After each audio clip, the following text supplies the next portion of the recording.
Hello, everyone, and welcome back to the MyFootballWriter YouTube channel. We're back with the MyFootballWriter podcast, this time a midweek edition, not on the weekend, because we've had two trips up north and two uninspiring, yet, what is even the words? Unsurprising results against two of the Championship's big hitters in Sheffield United and Leeds. First, Chris Wilder outmaneuvered us, and then Daniel Farke, our own dear Daniel Farke, outfoxed us at Elland Road. And although we're depleted, we have got a man who was stood in both away ends.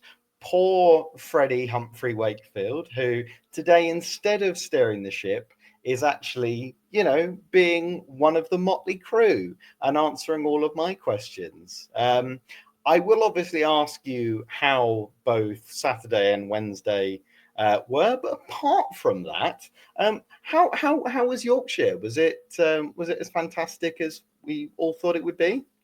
Well, it's a nice place. But first things first. Hello, everyone. Welcome back. Feels a bit odd to not be the host, if you will, but that doesn't matter because it's all about the content rather than my own individual interests. But no, Yorkshire as a place, quite nice. Went for a drive around the Yorkshire Dales. Went for a drive around some football stadiums in Yorkshire. Got to see Valley Parade, which I have to say, stunning. I actually would really like us to play Bradford, not in the league, maybe in the cup, but at the rate in which we're going and we're playing, maybe we will play them in the league at this rate. But no, a really nice place, quite hilly, as I guess they would expect, and could barely understand a word anyone was saying. So no, it was good fun. Apart from the near 200 minutes, I actually was the main reason I was actually there. And I do have to ask, did you have a greasy chip butty in Sheffield? I did not have a greasy chip butty, despite what Sheffield United fans love to sing about. There was no gallon of magnet or packet of Woodbines or pinch of snuff, I think they call it. The north is a weird place. They're northerners. We'll excuse their weirdness. No gravy, no pies, not even that.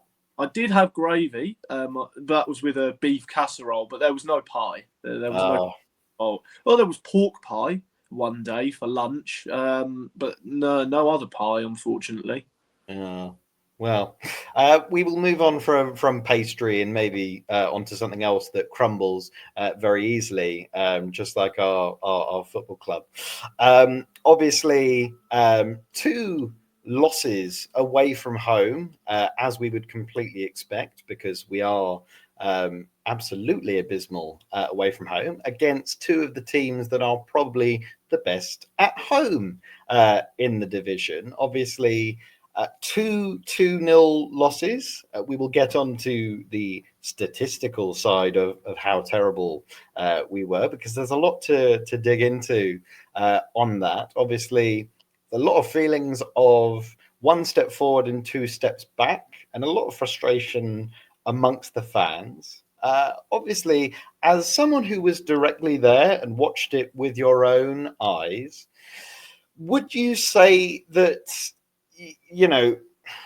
can you be disgruntled by losing not heavily to two of the teams that are really expected to go back up to the Premier League? Or should we still uphold some standards and should have at least put in somewhat of a fight? I think this is a double-edged sword for these games, really, for me. I think with how, of course, these two sides are phenomenal. They've both only lost once at home this season. And I think combined, they've only conceded, I want to say, 16 or 17 goals as the home side. And so I think Sheffield United have only conceded 7 or something absolutely absurd like that. So then you look at it from where Norwich are very much depleted. They have got 2 fit first-team midfielders. They have got 15 players who have made at least 1 appearance in the Championship this season available for selection. Although now I guess you class Miles and Mahovo, that goes up to 17. But they've played about half an hour or 40 minutes of football in the Championship for this football club. So you can look at it in that way of Norwich weren't expecting to get anything because they have no players pretty much. They've got pretty much a bare 11 and that's it. So you can look at it from that regard as to why maybe they failed miserably in some people's viewpoints.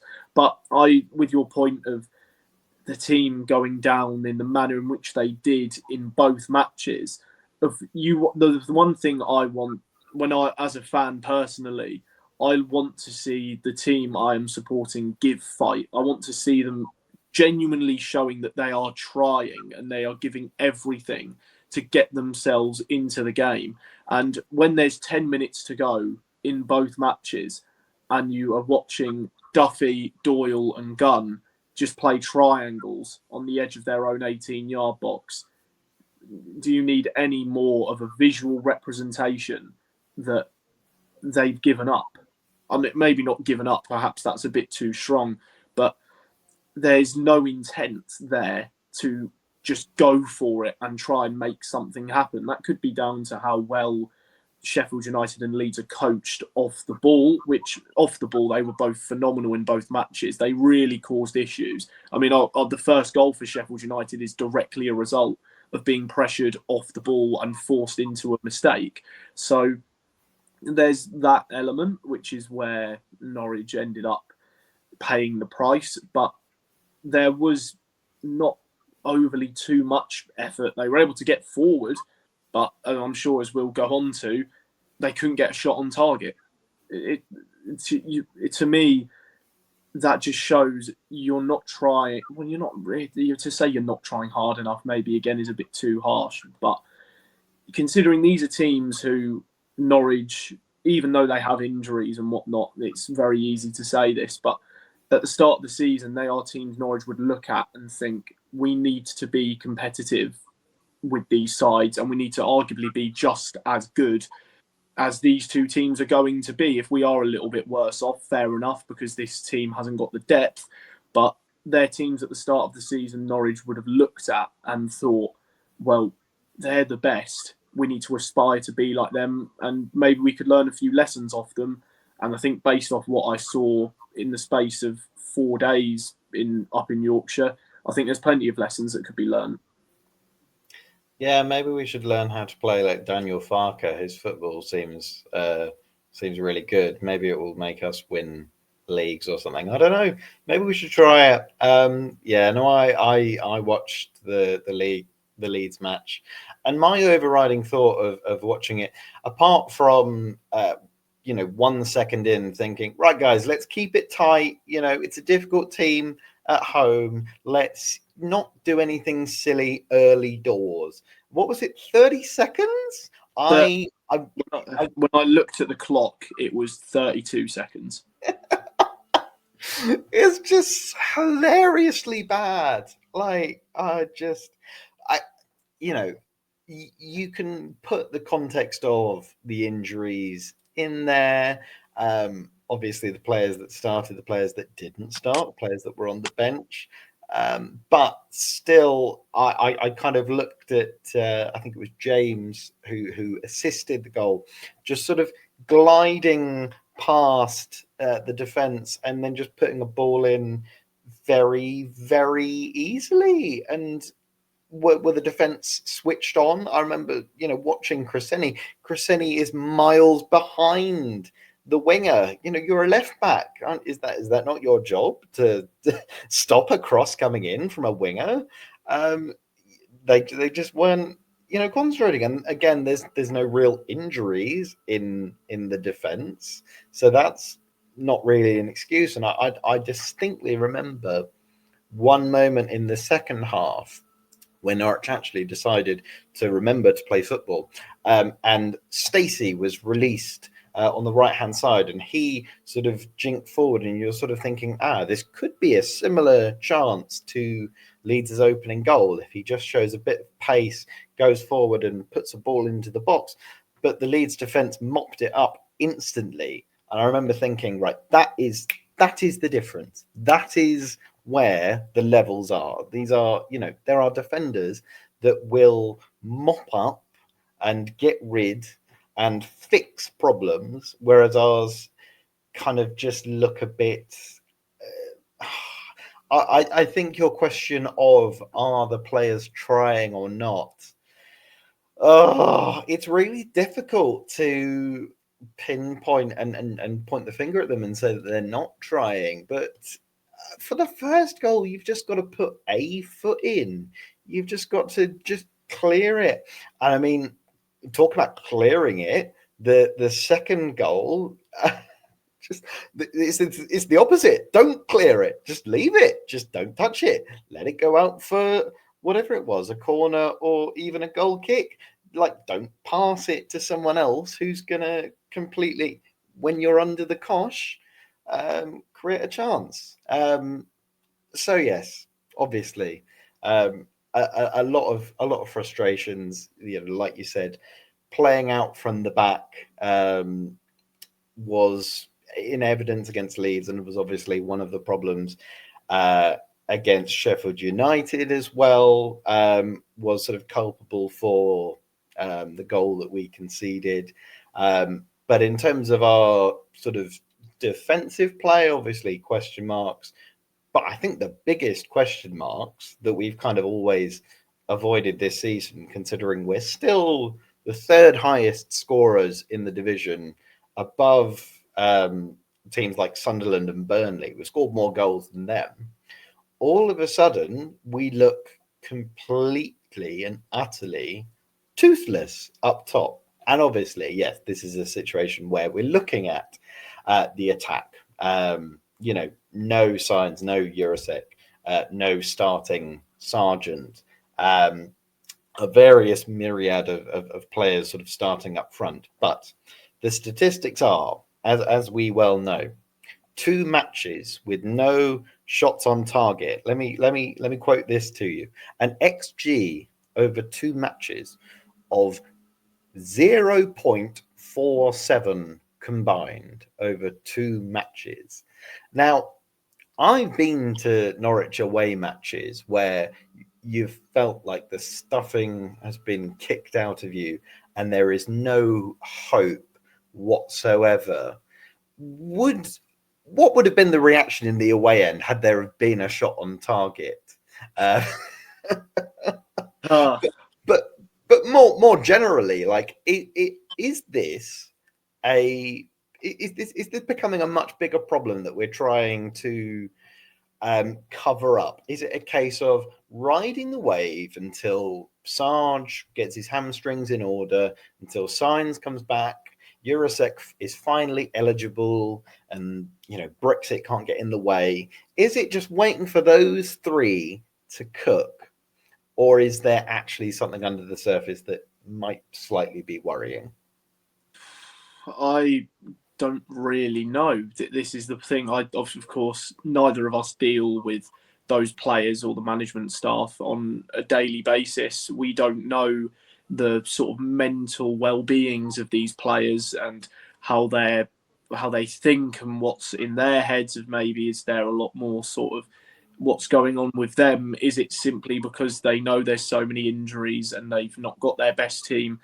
Do they just simply allow defeat and think, well, we're not expected to win here, especially against 2 top sides? Maybe perhaps those games had even happened, their confidence was just struck, which it shouldn't be. From the outside looking in, you should be grabbing any opportunity by the scruff of the neck and trying to make an impression, which barely any of either front 3 that started the match did. And I think that's a major issue for Norwich at the moment and the squad they have. I don't think that there is a character in this team like there was a few years ago, where the team was full of them. There was so much personnel who would do anything for their teammates. They would absolutely die for the badge on the front of their shirt. And, this isn't me giving a war cry or anything or using it as an excuse. I just don't think Norwich have got players who are game changers at the moment. And even though they will get players like that back, like you mentioned in Jurasek and Sainz, but then Jurasek pretty much is he treated, it's very, of course, I've not even seen the bloke play, and I'm sort of already making assumptions. Again, it's perhaps maybe harsh on my point, but Jurasek, I would like to think, would naturally want to make an impression because it's a new club and he didn't want to be at Slavia Prague because he wasn't being played. Borja Sainz, maybe he will continue playing for the sake of trying to boost his own transfer value, or maybe now he has got to actually realise, my goodness me, I need to make as big as an impact as I did in the first 3 months of the season. Otherwise, my team are in serious danger. So I think Norwich need a player like that, or someone has got to step up and just be the player to think, no, I need to do something here because we're in a crisis. Something has got to give. And I would like to think a player would step up and just try and grab the game by the scruff of the neck. That's what was needed in both matches over the course of the last few days. Sheffield United, they're just, whenever we got forward more than enough, I didn't think that they were anything special. They didn't seem it. So, because we got forward enough time. But decision-making in the final third was horrific. That no one wanted to cross the ball in a wide area. No one wanted to even put the ball low across the box. They just seemed clueless. They got to the edge of the box and genuinely, it was like they got excited they had got there and thought, oh my word, I don't know what to do. What should I do now? Do I shoot? Do I cross? What do I do? And then against Leeds, just never got forward enough. And the front three that started that game, you mentioned Norwich have sort of had a whole different host of a front three, but all of them that started that match, they cannot get any sense of, in my opinion, they can't walk away from that with a sense of accomplishment.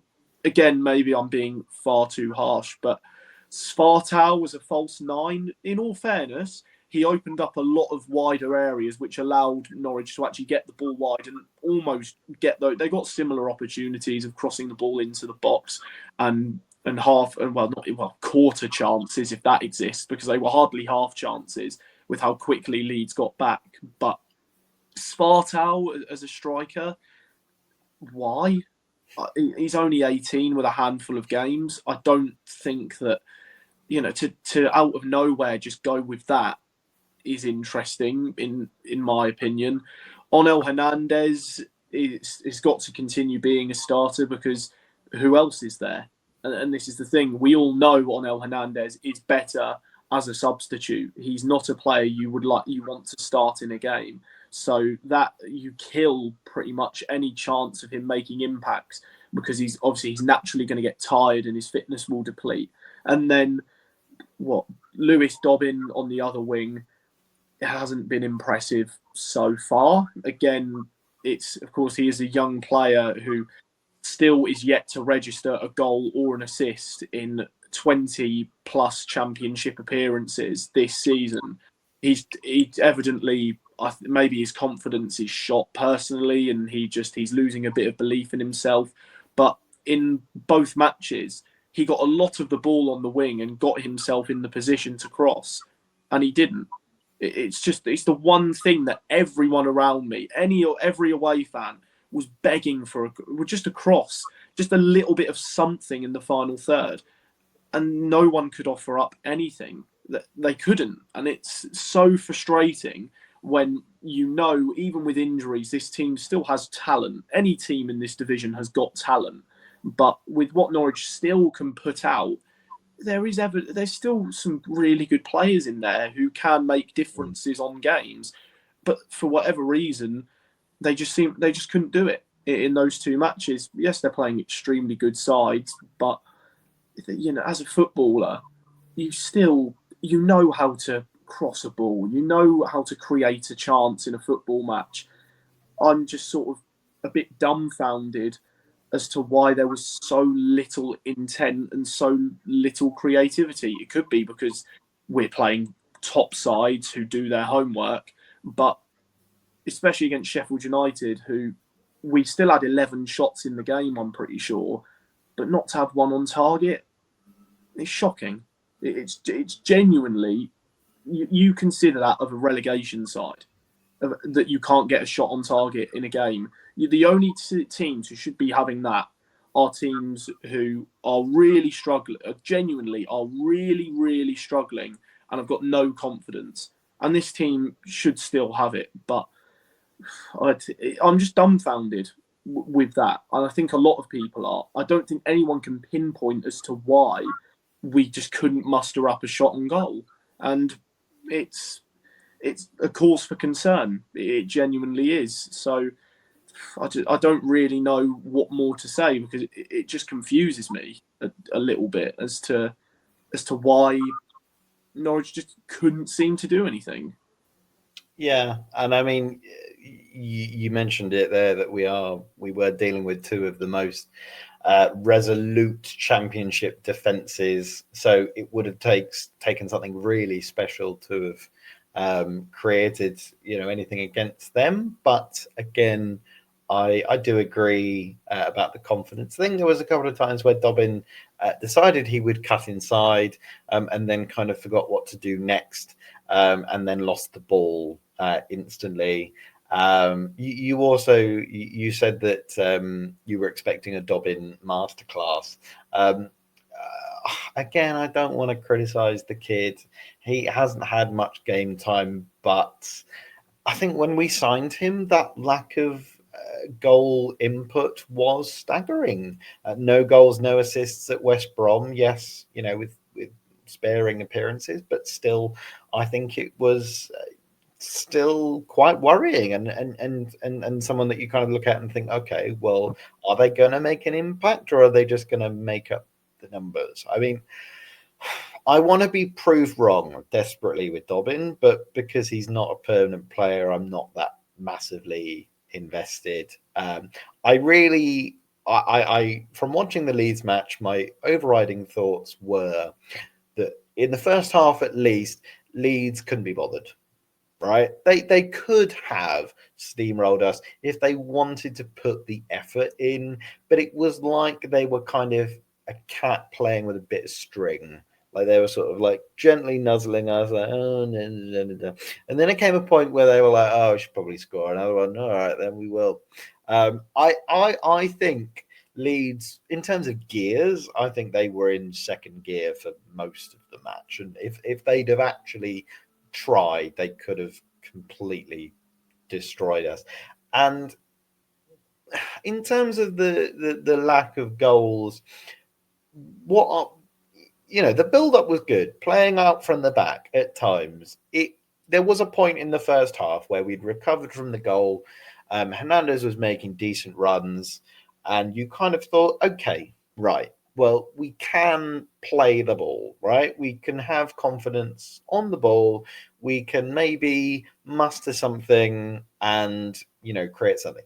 But then it just got to the final third where just I keep on thinking this with Norwich. It is just the same, where in the final third, just all thoughts go out the window. It's like they're sort of told not to cross, but also not shoot, but also kind of, somehow link up the play to create an intricate pass. Again, I want to go back to my point of the players should just hoof it like I want them to. One of my absolute favourite moments from the match, I think it was in the second half, where Doyle very confidently had the ball almost in a midfield position and pinged it straight to Schwartau in a central, attacking position where a striker would turn the defender and create a chance. Do you know what he did? He passed it straight back to Doyle.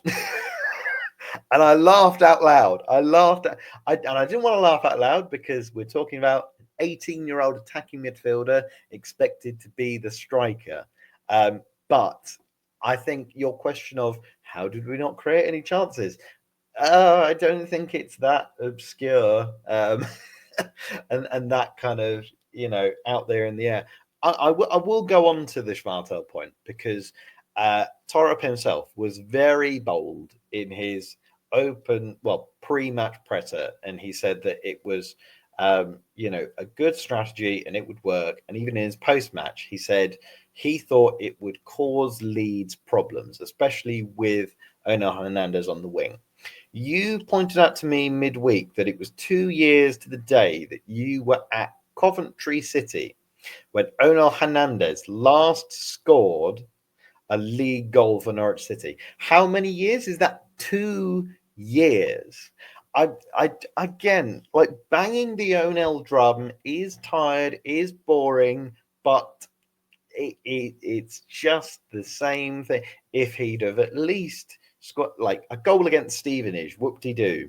I'm sorry, but like, what are Norwich trying to do here? Are they trying to actually muster promotion, or are they trying to just stay with whatever they have?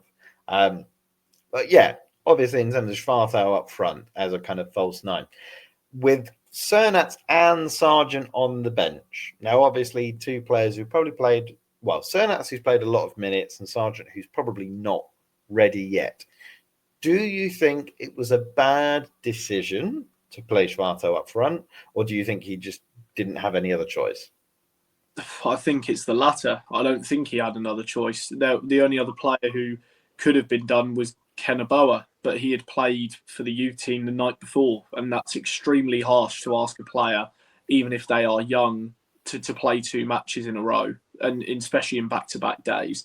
So I don't think there was another option. Maybe probably could have gone with Cernats really and gone with him up front, but for whatever reason he opted for Schwartau. I'm sure that Thorup had his reasoning and he's sort of had done his analysis and could see maybe why it would cause an issue. You know, only himself and the rest of his coaching staff will be able to provide that answer, and they're the ones who will try and back themselves up.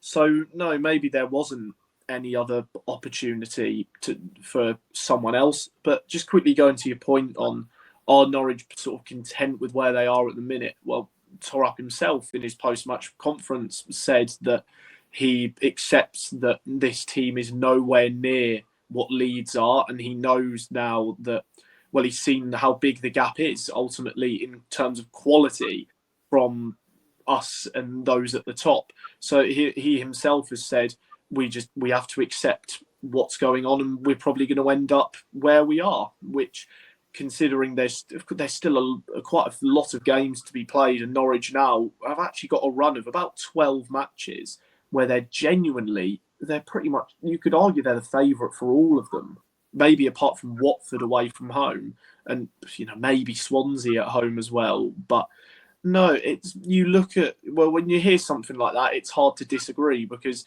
you look at Leeds' bench from that game. Any single one of those substitutes would get in this Norwich City team. And if anyone disagrees, of course, you're more than welcome to. But any one of those Leeds bench, I guarantee you could ask majority of Norwich fans, they could go, right, look at the bench they've got there. Is there one player you wouldn't take? And I don't think anyone would say yes to that question, because the depth and quality Leeds possess, that's what you need to be a top-end team. That is why they are top of the league. They play a really good style of football that we all know, and we know how well it can do in this division when done right and with the right personnel. But their team and their depth is stupendous. Even when Norwich have their best team available, they've got nowhere near that. Their squad is so paper thin. And this window was ultimately the opportunity to try and do that. Yes, a lot of the older heads were sold, and they weren't really good enough, and they weren't going to work in this system. But you can look back on it now. It's easy to do this with hindsight, but with Norwich in an injury crisis and having to pretty much call up their under 23s squad to fill the bench, you look back on it and think, well, was it wise to sort of get rid of these players? Maybe it was, because it probably wouldn't have worked. But you look at it for the sake of depth, which is important at any level of football you play. you just go, and then you compare it to a team at the top end. I know that's a big extreme because Leeds and Sheffield United are by far they're two of the best teams in the division. They're of probably the top four. They're the best two of them. But you look at it from that sense, and Norwich are a long way away, and that's what is, I think, the little bit more upsetting fact is you look at that, and what for me, I look at the two differences in sides and depth and quality of personnel, and I just think we're still a long way away from it. Yeah, I agree. That I think when they had a substitution where they brought on both Ramazani and Firpo, Firpo, I think formerly of Barcelona, I think possibly, yeah. And we brought on Mahovo and Miles. Like, no offense to the academy lads, but you've played probably 15 minutes of football combined in the first team, and they're bringing on professional. And again, you've got to bear in mind the amount of players that they sold in the summer for Leeds, and they still have that unbelievable depth. And again, we're throwing on Elliot Miles and saying, right, lad, go on against one of the toughest defenses. Go and get a goal. Go and create something. Just the way that we were building up and the way that we looked so useless up top, it just reminded me of we were like a pen, but we were using water instead of ink. The base of it was there, the point of it was there, but then when you got to there's nothing actually there. It's just quite disappointing. And I didn't want to use my pasta and toast analogy. I'm trying to, but it does come back to that a little bit. It does feel a little bit like cooking a spag bowl, but you don't have any pasta sauce or even a pot at this point. You're just kind of cooking it over an open fire. Oh, thumbs up! Oh, that would be because I was laughing, I think. Oh, look at that. I didn't know that happened. No. Maybe for any of the Spotify listeners, Freddie's weird camera showed him a thumbs up, approving of my toast emoji analogy. But yes, no, I agree that we do look sadly miles off Leeds and Sheffield United, and I think it's also important to reflect on the Brighton FA Cup match as well, a team that we were kind of equal with, that has now surpassed us and is now playing European football, and you can't help but point retrospective fingers of where it went wrong in years go by. I mean, this evening, I don't know why, I was nostalgically watching highlights of Leicester winning the league in 2016 and the two wins that they got against Norwich. And you think in that season, if Norwich had stayed up that season, if things would have been any different. But look at where the Premier League landscape was then. Klopp's Liverpool was brewing slowly. Guardiola's Manchester City was on the brink. The next season, Chelsea, under Conte, I believe, would have won the Premier League. I think if we'd have stayed up in 2016, we would have still gone down in 2017. And it is the question of how could we have stayed up and when should we have stayed up? We never know the answer. Unfortunately, we have to deal with what we've got. We have obviously got owners that are willing to financially back us, as with Eurosec, a good attacking signing, but maybe we need a defensive signing, because I've got some statistics here in terms of our defense, and you have to say that if Norwich aren't scoring, they're going to lose because they're always going to concede. It's according to FOTMob, which is, I believe, what it's called, or FootMob. I'll call it FootMob because that sounds nicer. It's 1.5 goals conceded per match so far in the Championship. It's 41 goals conceded in total from only an XG of 32. So we're conceding what is that? 9 more goals than we technically should.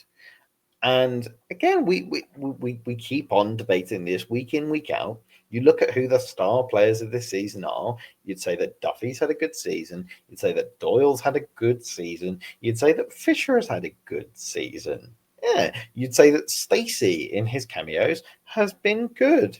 So that's pretty much, almost the entire back four that you'd say, they've done all right. But clearly, statistically, that's a huge Achilles heel. Where is it going wrong? Where do we fix it? Is it bringing Cordoba back? Is it trying Hills, who is clearly error prone and a very raw youth talent, or is it completely changing something? Like what's going wrong? Well, the big thing is, if you look at goalkeeping statistics, Angus Gunn has conceded, I think, 7 more than expected of him. So instantly you look at that. What did you said we've conceded 9 more than expected from the quality. Yeah. So 9. Yeah. You look at Angus. You take away Angus Gunn's 7. It's only 2. So when you look at it that way, it's the Angus Gunn has become a worse goalkeeper in terms of shot stopping, because statistically, it's there. It's there for everyone to see. He is conceding a lot more than he should be. He should be saving more shots he faces than he is at the minute. It's so easy to blame a goalkeeper for not saving shots, because the whole classic, what's their job to save shots? That's what they're there for. It's what they get paid for. But at the same time, you can then blame a defensive standpoint of, oh well, they're giving up too many shots, and they're not, and we should be keeping tighter and quieting down our opposition. So it's a very sort of grey area.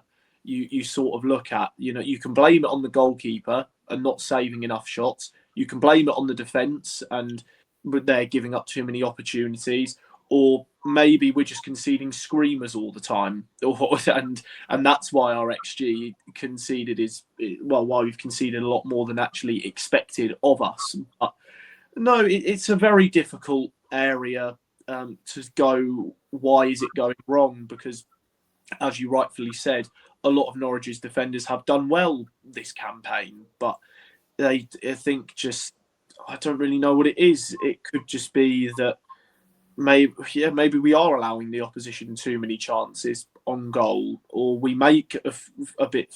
Well, it's the thing with Norwich that I've never known a team. This is bias of me, I guess, but I've never known a team to give away goals more cheaply than our own team. So there's always that element of Norwich, and amongst their own fans anyway, are known for just giving away silly goals. Well, they did it against Sheffield United on the Saturday. They gave away a goal. They gave away a penalty, which led to a goal. And then against Leeds, Fisher, why? Genuinely why? I cannot think as to why there was any need to head that ball back on the pitch. It's going out. The player behind him is not going to get it. There should be more communication from his teammates, or even himself, that he's going to head the ball. And then it just drops for Solomon. Back post is James, 2-0. So you look at the 4 goals we've conceded there, 3 of them are pretty much defensive errors.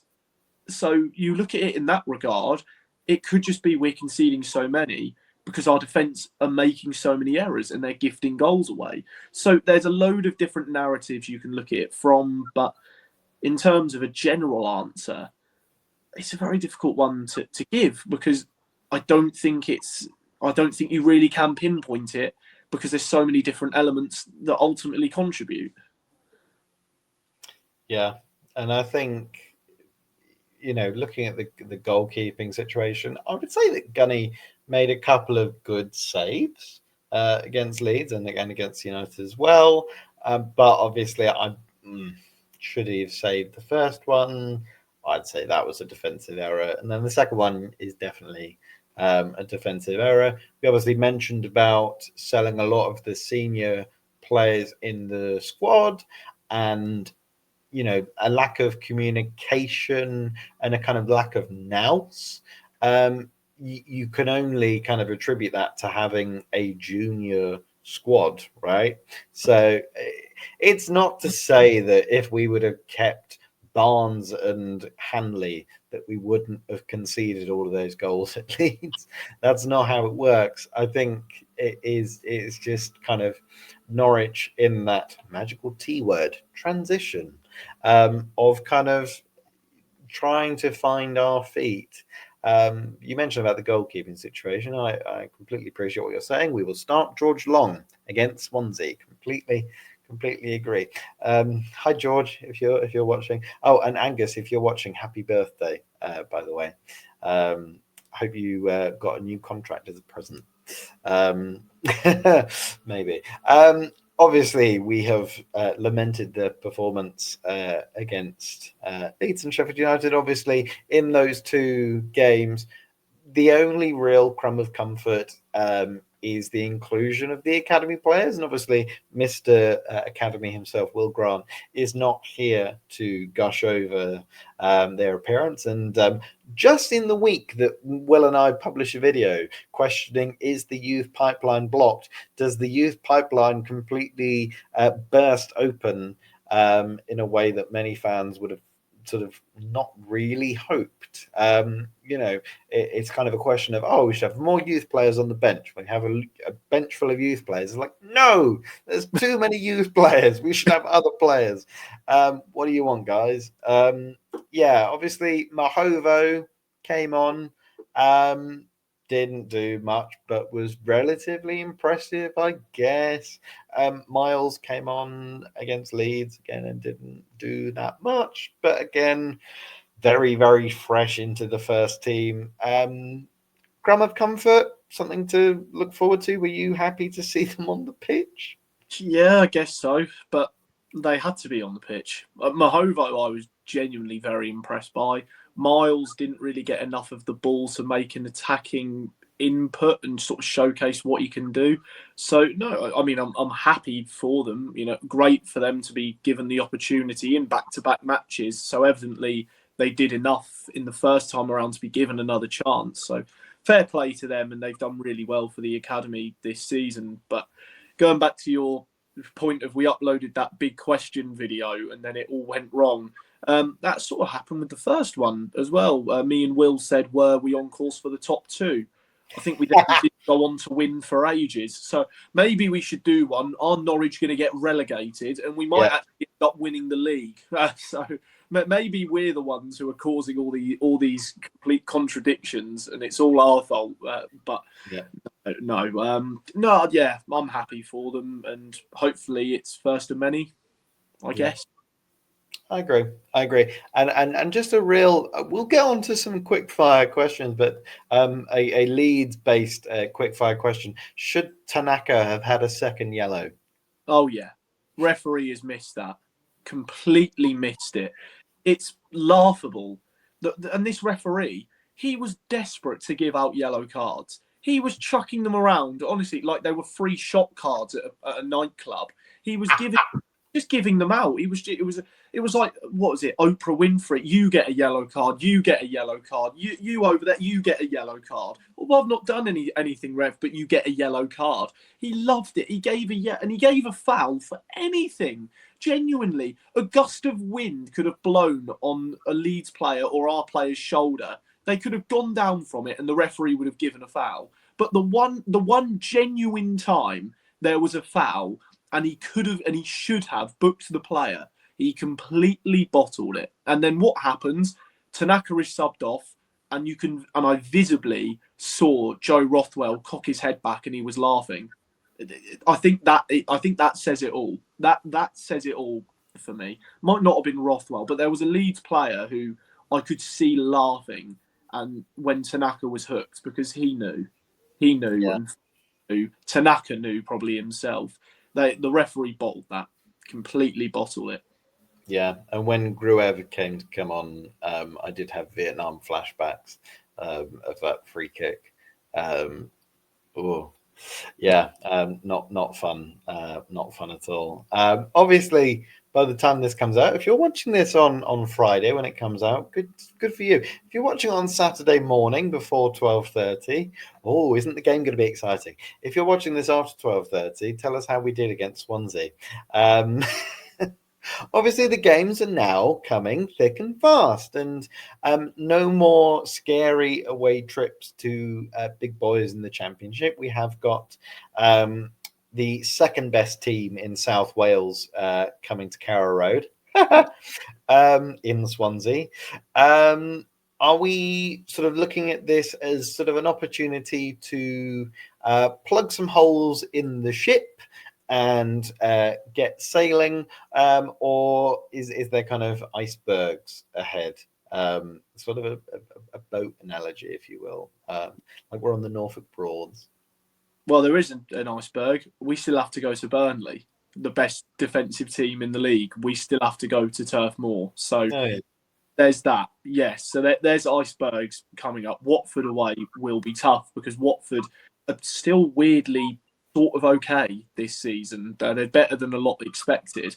No, so there is banana skins that Norwich can trip themselves up, but in these next few games, as I mentioned earlier, there's so many where they're the favourite, and they'll have players coming back. So if they're going to get a really good run and get points that can prove that, hang on, maybe Norwich are serious now and they're going and they can get in the playoffs again, these are the games where they're going to do it. And if they can't do it now, then we're destined for mid-table, and we just have to put up with it.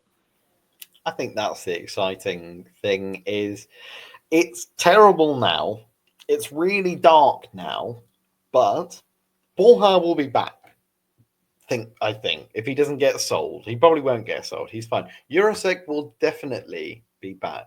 Sargent, if he doesn't get injured in these games, will be back. And can you just I'm just kind of put it into the universe. Just imagine a front three: Signs, Sarge, Jurasek. Oh, you add, you in your pasta, yeah, you with me? Yeah. You dash a bit of Nunez, yeah, back in midfield, boom, yeah.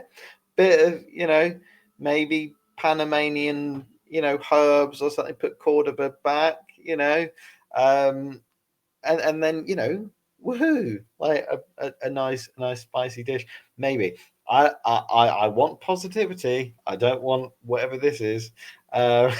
I just want something to look forward to. But in terms of something else to look forward to, we've got about a week left of the January transfer window. We've been obviously busy boys. Jurasek and Dobbin in the door. Hanley, Barnes, Fastnat out the door. Cade Gordon as well. Slimani sort of halfway in the door, was already in the door, but we've got him properly in the door. We've locked the door. What would you like to see from the rest of January if you think we've got enough money? And let me just put one out into the ether for you. A gun replacement, considering he's out of contract. Yeah, I want a defensive midfielder. Thorup wanted a defensive midfielder. Have we signed one? No. Norwich City have still not replaced Alexander Tete. We are in 2025. We have still not replaced Alexander Tete, who was probably last genuinely considered a starting player in 2018. Why have we not done it? Why does this club refuse, apart from Ollie Skip, why do they refuse to do it? They signed Tom Tribal, and he was great, but he wasn't a Tete replacement because he was already there. He was still there. But why do they just seem to not like doing it? It's the one position Norwich have been crying for years, and they do not want to do it. It's hilarious. We have had manager after manager after manager say, we need a defensive midfielder, I'm going to sign one. And even if they end up signing one, like when Dean Smith brought in Hayden, he was injury prone anyway. And yes, he actually was okay when he did play, but it's not a long-term replacement and a player that is your own. So, yeah, just a defensive midfielder, because it should be a no-brainer. It should be the first signing that anyone who comes into this team should look at, because it's what Norwich have needed for donkeys. So I just don't know why they haven't bothered. I really don't, because they're crying out for it. I think it's the reliability on Kenny. I think it's looking at him and thinking, oh, well, he can play in the defensive midfield, but he can also play at centre half because he's been put there. He can also play as sort of an 8, and if you pushed him, he could probably play as a 10. I swear at Aberdeen he played as a 10. He did. I was expecting him to play as a 10 when he came to Norwich. To expect him to be the long-term defensive midfield option is a bit silly. What is he, 32, 33? Again, I don't want to tell you Norwich fans the truth, but I'm sorry, guys. He's really old, and he's not going to play for Norwich forever. So I don't know. Maybe we go back into the Rolodex of former defensive midfielders. What's Ibrahim Amadou doing? He must be around doing something. Ollie Skip, he's going to get relegated with Leicester. Let's just get him on loan, and then with a deal to buy. He'd love it. Yes, no, my question of an Angus Gunn replacement is a controversial one. I think with his contract situation looming, I think we need to think about it, because if we go into next season with George Long getting the number 1 shirt, I think I might just support Southend. I'm not going to. Blue isn't my colour, or pink. Yes. Well, we've got a week left of the window. Let's see what we do. Maybe we'll sign, another striker to boost Josh Sargent. Maybe someone from Wrexham, like Ollie Palmer. I got you. No, Paul Mullin.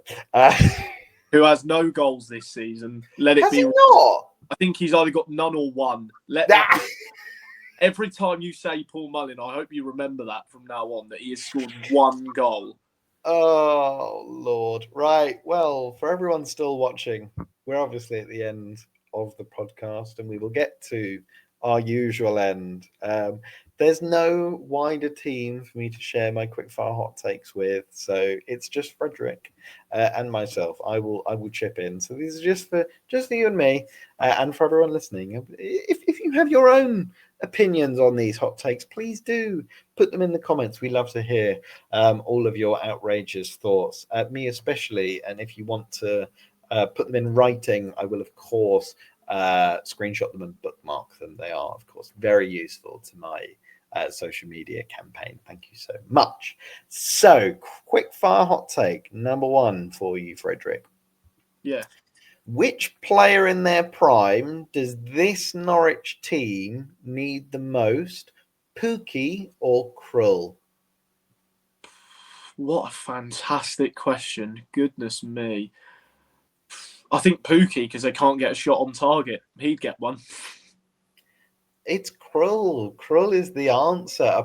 Like prime Krull. Like I'm talking Newcastle Premier League equal record holder. You can't go back on me now and say they're very, very prime. No, I'm not having that. That's prime. I mean, Pookie hit his prime with us. Like, prime Pookie has never seen the likes of it. Okay, I'll accept your answer. I'm not taking any takesies backsies. Who do you believe is the most irreplaceable player in this squad? Again, that's a very, very good question. I'd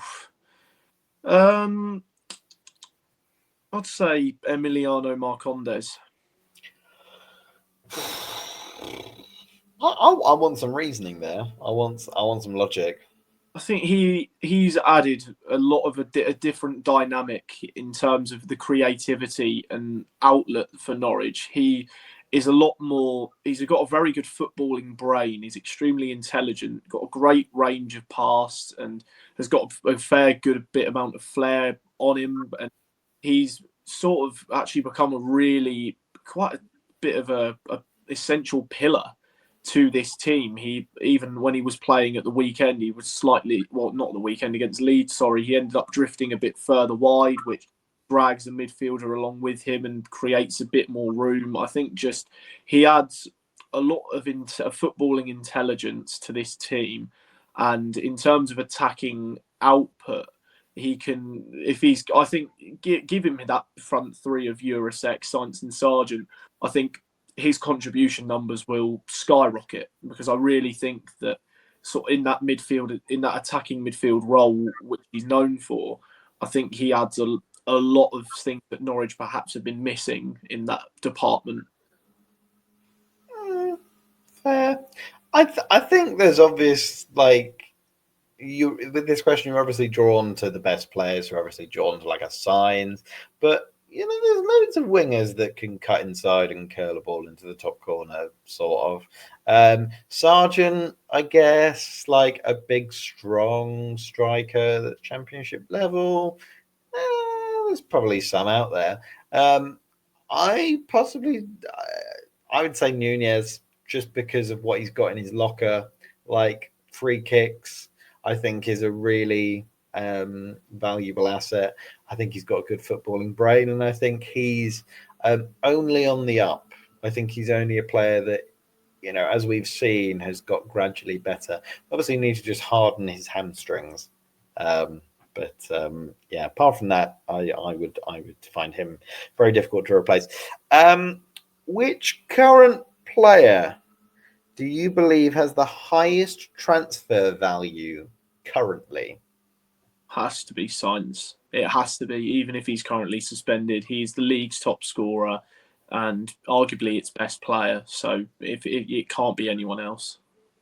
I disagree. I think it's Callum Doyle. Oh, but he's on loan. That doesn't count. He's on loan. That's so. Part of the squad. Part of the squad. That was part of the question. That's a ridiculous question. That's a technicality question. That. All right. Well, okay. How much would you say Sainz' transfer value is versus Doyle's? Well, I'd say because Doyle is young and English and part of Manchester City's setup, I'd say he's probably worth £25 million, and I would say Sainz is worth about £18 million. So what you're saying is you'd accept £18 million for Borja Sainz? Yes, I would. We know your opinions on Borja Sainz. We won't delve into them, but if you want to watch them, there are other podcasts available on this YouTube channel. And by the way, we are looking for a sponsor. So if you want to sponsor the MyFootballWriter podcast, please do get in touch with Gary Gowers. Yes, we are obviously very grateful for any support for the brilliant work that we do, obviously. That Freddie does. I do less brilliant work. Anyway, quickfire hot takes, because that's my contribution. Which player do you believe had their career ruined the most by joining/playing for Norwich? Ricky Van Wolfswinkel. Oh yeah. Oh, yeah. Come to think of it, yeah. Well, he was nicknamed Hat Ricky by his old club. Who did we sign him off? Can't remember. There you go. He was nicknamed as Hat Ricky because he scored that many hat tricks. Came to Norwich, 2 goals in 2 years. Let's not forget the goal he got against Braintree in a pre-season friendly. Right, 3. To be fair, I mean, in that ilk, let's not forget that Gary Hooper at Celtic was so close to joining like the England setup. Like, there was so many neutral calls of this striker who was scoring for fun in Scotland. and then just discovered the kebab shops on Prince Wales Road. Again, just to reiterate, Gary, if you're listening, I love you wholeheartedly, but I mean, my other one was Naismith, because I think very established Scottish international, very well respected at Everton, and we turned him into Championship mid-table fodder by him just kind of existing and playing for us. But no, yeah, Ricky, the potential for Ricky was through the roof. We were looking at a player who was linked to Manchester United and Tottenham, and had he gone on, with them, we're talking about someone that could have really, kicked on in the Premier League in Europe. But that's Chris Hughton for you. Anyway, final question. Very simply, Webber or McNally?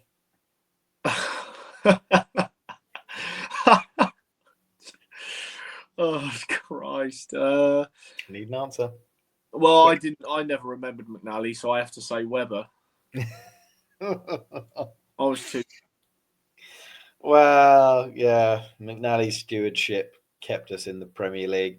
Webber's didn't. So, oh right, yeah, fair enough. Just, I think on your technicalities, I'm gonna go with you, David. If you're watching, if you'd like to sponsor the MyFootballWriter podcast, whatever you're up to. David McNally is listening. I will be absolutely shocked if he's listening and he got to this point and he's genuinely thought, you know what? Yeah, I like these lads. Yeah. If you're still chief executive of a football club, I can play left back if you like. I'm kidding. I definitely can't. I haven't got the pace. Anyway, so that is your lot. That is all of the quickfire. That is all of the Yorkshire debriefing. Yorkshire debriefing.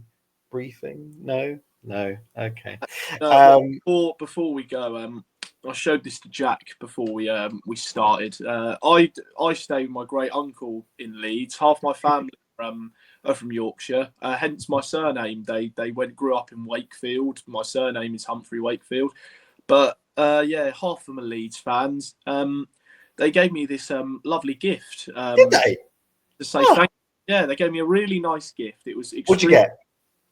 What did I get? Oh, I got a nice T-shirt. I got this lovely. Did you? I got this really nice T-shirt. It's really, really nice. Yeah, it's a really nice T-shirt. Oh, it's got a name on the back. Who is it? Who is it?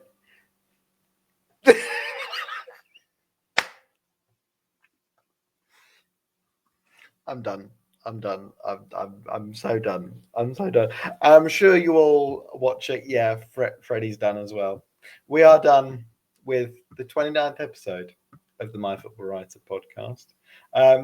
If you're watching this on Saturday, yeah, best of luck against Swansea. If you're watching this after Saturday, best of luck for the rest of the season. Obviously, tune in, subscribe. There'll be far more insight from other brilliant people like Will Grant and Henry Miller, who unfortunately couldn't be with us tonight. But yes, it's goodbye from me, and it's goodbye from Manor Solomon as well. And yes, make sure to tune in to episode 30 of the MyFootballWriter podcast.